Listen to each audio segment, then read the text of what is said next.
Kia listeners, let's learn sumo. I'm Clayton. Welcome to the podcast. Click subscribe for regular sumo updates during the tournaments and a new lesson each week on sumo outside of tournament times. Check me out on Instagram, Twitter and Facebook at Let's Learn Sumo. Leave me a comment or a message. Well, here we are, day 12 of the Akibasho, the September-autumn, or if you're in America and Canada, the fall tournament. The real leaders are starting to emerge in the Basho. The big news is Taka Keisho, who was Kataban, the Ozeki, he needed 8 wins in this tournament to keep his rank, and he's done that on day 11. He's showing this tournament that he's in pretty fine form and power, and he's given us a pretty full demonstration of his Ozeki hamster power with those little short arms anyway. The Slap King, he's dispatched quite a list of wrestlers this tournament on the way to escaping Kataban, including the big one from last tournament, Nishikigi. My favourite, well, one of my favourites for this tournament, Asaniyama, who's kind of disappointed a bit. Abi, Tamawashi, and his old school friend Gonayama. Ura, and on day 11 for his Kachikoshi, a pretty slightly struggling and inconsistent Wakamoto Haru. The fact that Taka Keisho's been Kataban, mostly due to injury over the last, however long you want to choose for Taka Keisho over the last few years. I think he's escaped Kataban now 8 times, might be 9 times this time. Kind of says everything about his determination at this level. He still wants to be a Yokozuna, but he needs a couple of tournament wins in a row now to convince the Yokozuna committee to elevate him to the exalted status. And this escape helps that. And certainly, let's hope he can make it out of this tournament healthy. But certainly, he is still in the running as of the end of day 12 for the tournament cup, for the Emperor's Cup. So, in other Ozeki news, Kirishima, he's doing it the hard way, but he's still likely to exit Kataban probably within the next 3 days to go. He only needs 1 win, and unfortunately that wasn't tonight in day 12. We'll get to that a little bit later. To be honest, we still expect big things in November, now that he's settled into the role a bit. As for our Shin Ozeki, our new Ozeki Hoshoryu, well, as always, when they get promoted, there's a lot of media requirements, a lot of interviews, a lot of different commitments that get in the way of their training, and usually a little bit of nerves, and they come into the next tournament and go poorly. Well, Hoshoryu is no different, and he's struggling his way through the tournament. A few unusual performances, losing to Hokutofuji, Tobizaru, Shodai, Nishikigi, Ura, and Kotonowaka. But he sits on 6 wins after 12 days. He's got 3 days to get another 2 wins up. Can he do it? Well, we certainly hope so. From there, move my notes. Sorry for the paper rustling. The pressure we talked about. So let's get on to day 9. We'll go back a few days. We saw some interesting matchups there. Kotonowaka, he got the headline match with Hoshoryu, and it produced a pretty close finish that ultimately went against Hoshoryu after a mono-e judges conference. Good touchy eye. Hoshoryu got a pretty good double grip with a right outside grip, a left front grip right in under the mawashi. He had to go a leg trip, but he didn't make any contact. There was a bit of defence by Kotonowaka, and he lost his grip as Kotonowaka went for a neck thrust. Anyway, they went backwards together towards the Tawara, or the bales, under pressure. And as Kotonowaka went backwards over the bales, Hoshoryu basically lunged forward. He went into pretty much a diver's stance, horizontal above the floor, and they touched down. Now, the Gyoji, he thought about it for a few moments. I've not seen a Gyoji think that long about a match, and he pointed the fan ultimately in Hoshoryu's corner. And I think everyone at first glance thought it was maybe a bit hard to make the call, maybe a rematch if you watch the replays. But if you go back and watch the replay and you watch the judges certainly have that access. They decided to overturn the call and give it to Kotonowaka. So why? Because Hoshoryu's feet, as he goes forward into that diver's pose horizontal, he touched the ring with the tops of his feet as they drag along in a diver's point. His feet were pointing like a diver does. So remember, if you go back to the early days of this podcast, the rules of sumo say you can only touch the ring with the soles of your feet. Thus, it was a pretty good call by the judges, regardless of who touched outside first. pretty much Hoshoryu touched the dohyo, the ring, with the tops of his feet as he was going forward. So unfortunately, a bit of an unlucky loss there for Shoryu, and a kotanage win for Kotonowaka, the Shinseki Wake, who at the end of day 12, he's still looking for his Kachikoshi. He's still 6 out of 6 after 12 matches. Kirishima handed a loss to Ura, and of course when Ura loses, he does it spectacularly. Another twisting landing with a 10-point card by Ura as Kirishima goes Oshi Toyoshi frontal pushdown. Ura tried to get into Kirishima's defences, but the Ozeki just kept him under pressure. Ura twisted over the Tawara bales. He executed a bit of a cat-like twisting fall down, only he didn't land on his feet like a cat. But look, the good thing was he did get up smiling, which is excellent from the baby-faced acrobat. Takakeisho, he took on his old school friend Gonayama and dispatched him with relative ease. NHK took this one up, but I think Gonayama's still a couple of years behind Takakeisho. Takakeisho's got a lot of experience at Ozeki. Tsukiyatoshi thrust down, and he just got overpowered by the Ozeki. To give him another win, Daisho dealt Wakamoto Haru a loss. Wakamoto Haru, he tried everything, but Daisho's forward movement, as we know, it's unstoppable at times if he gets on a roll, and he just forced Wakamoto out.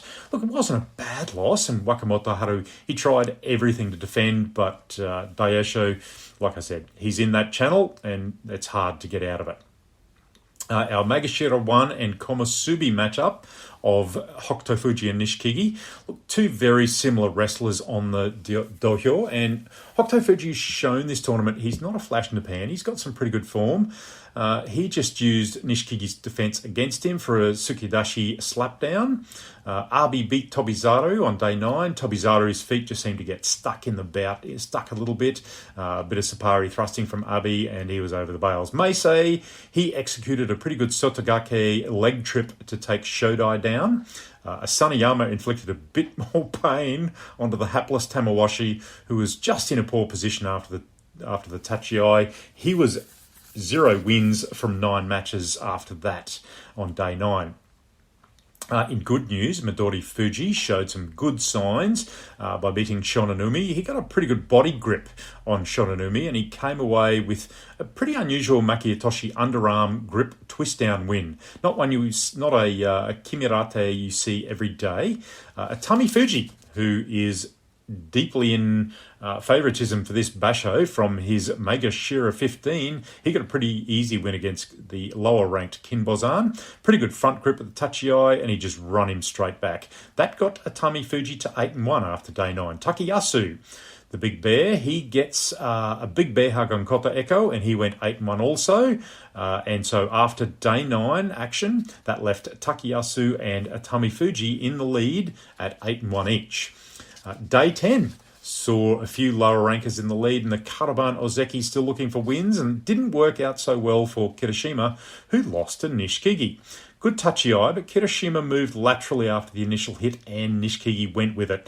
That put paid to Kirishima's defensive posture, and Nish just kept moving him back over the bales. To be honest, it was a pretty weak effort by Kirishima there. I just thought he was better than that. Another example of Shinatai body exception rule in the match between Takakeisho and our acrobat Ura in pink. It was quite the fast hit from the Tachiai. Takakeisho got a strong push on Ura's chest, lifting him up and back. As Takakeisho went forwards, he basically looked like he was about to faceplant near the bales, and Ura, as he does, he got a big backwards jump going out of the ring while Takakeisho bit dirt.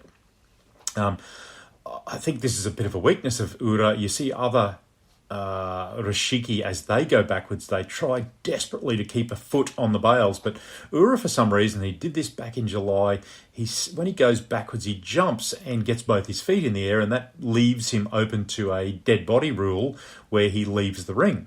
Anyway, a Mono E judges conference was called after the Gyoji pointed the fan to Ura's end, but they called a rematch. Why? Well, similar to Ura previously in July, like I said, he jumped backwards, put both feet in the air. If you check the image on my Instagram account, Let's Learn Sumo, you'll see that Ura has effectively left the ring airborne with no means of touching down to recover his position.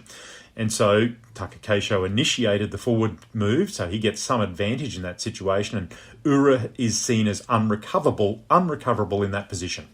So the timing of Ura leaving the ring airborne and Takakeisho hitting the dirt is a little bit unclear, so they called it a rematch, and that was fair enough. Anyway, the baby-faced Ura, he goes hard at the second tachi-ai. Takakeisho gave him an almighty wallop into the dirt. So Hitaki Komi slap down of good proportions by Takakeisho, robbing us of a twisting pike drop by Ura the acrobat. It was a pretty simple slap down. Hoshoryu faced up to Wakamoto Haru, and he took a pretty easy win. A strong grip on Wakamoto's upper body, and he just drove him backwards over the bales for a Yori Tayoshi drive out. It's a bit symptomatic of Wakamoto Haru. He's if he doesn't get that grip, it just seems to go a bit ordinary on him.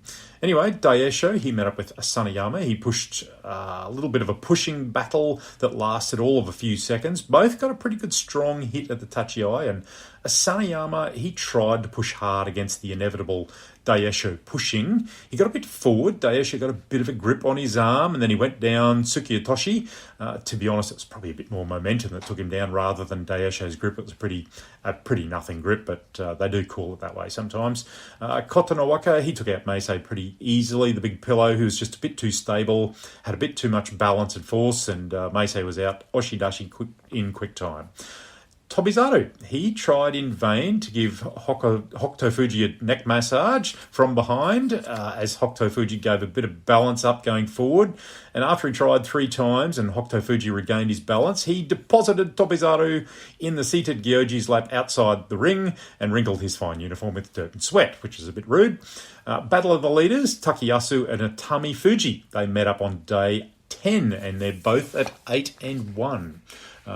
Look, if you're under any illusions about sumo, turn the volume up for this fight.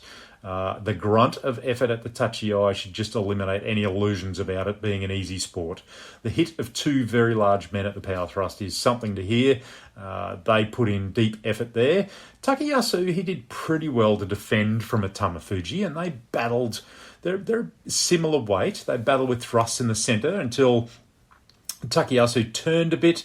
Atami Fuji, he seemed to make good contact with one arm on Takayasu's chest, which sent that big hairy bear backwards over his feet for an Oshitayoshi pushdown. Not sure about that one, but either way, he went out. That put Atami Fuji in the lead at 9-1.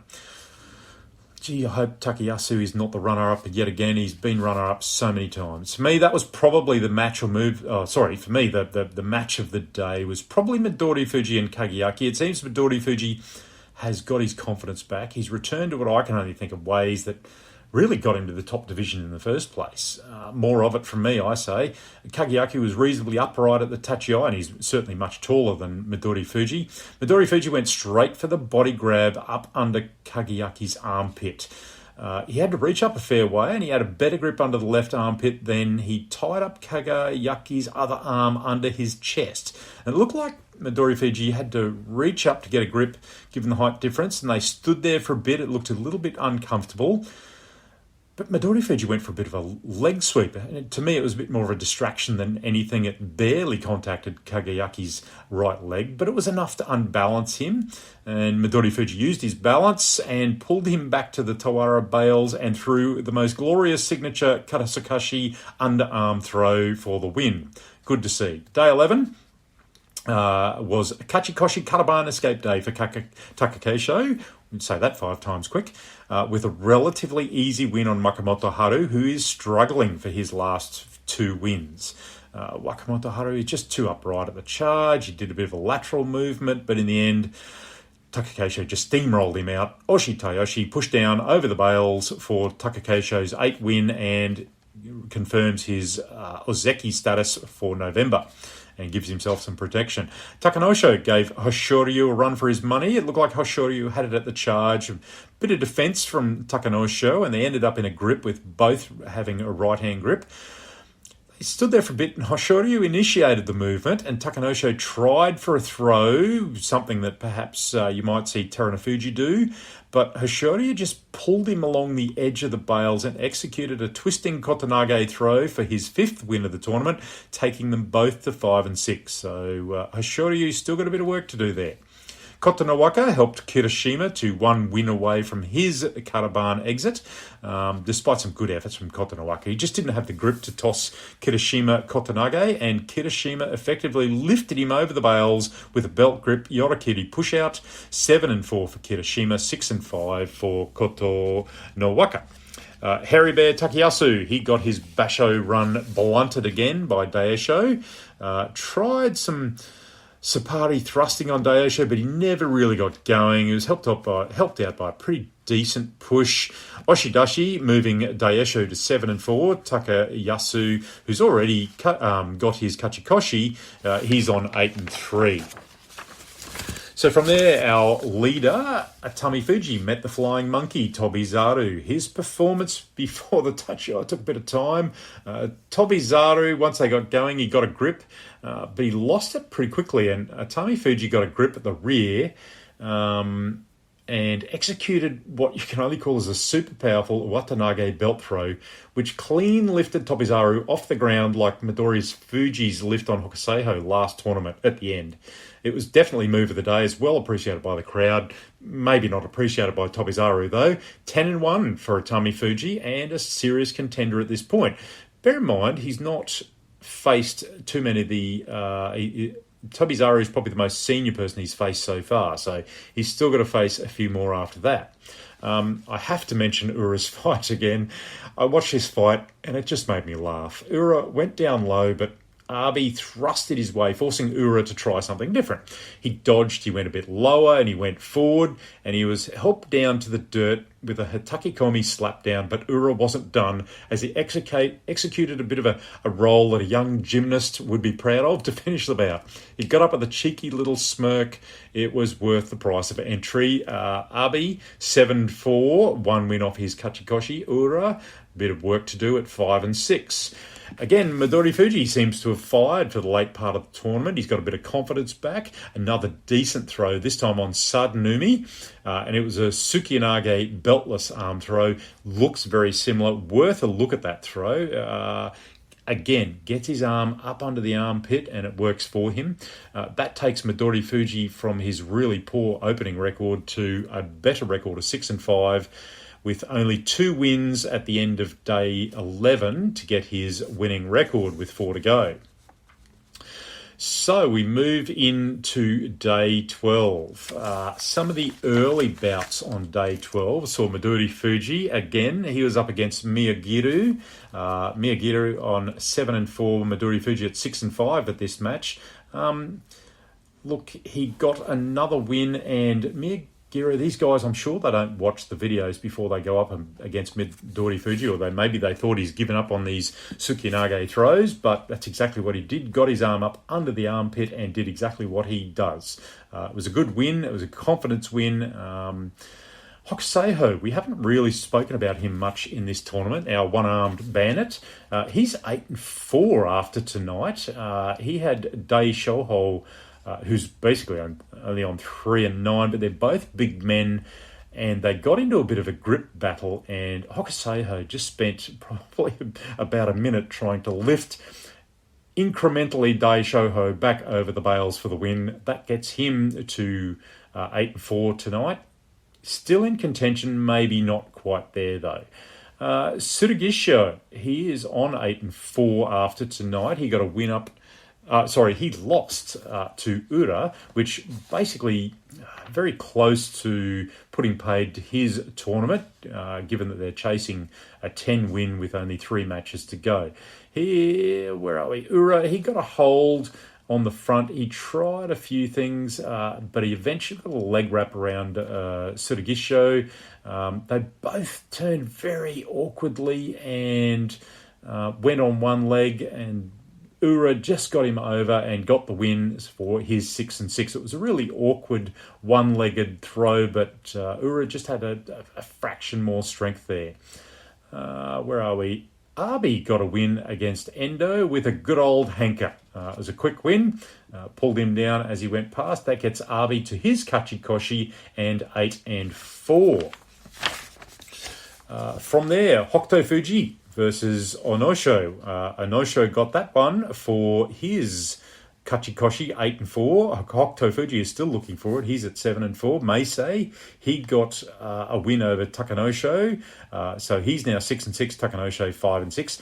Nishikigi versus Takayasu the Bear.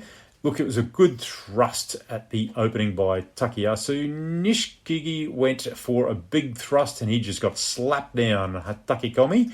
That gave Takayasu a 9-3. He's having a pretty good tournament, showing a bit of form. Asaniyama versus Tobizaru. Look, got a right grip, Asaniyama. He denied Tobizaru his left grip. And basically he just got a little bit outpowered by Asaniyama, and Tobizaru went out for a Yorikiri. That gave Asaniyama 7-5, so he's still chasing his Kachikoshi. Certainly he's not in the run for the Basho this time. I'm kind of a bit disappointed there. I thought he had a bit more form than that. I thought he'd do a little bit better, but no, didn't happen. Daisho versus our leader, Atami Fuji, coming into tonight on 10-1. Daisho coming in on 7-4, looking for his Kachikoshi. His Ozeki run is certainly over after July, and he hasn't improved it in this tournament. Big thrusting battle.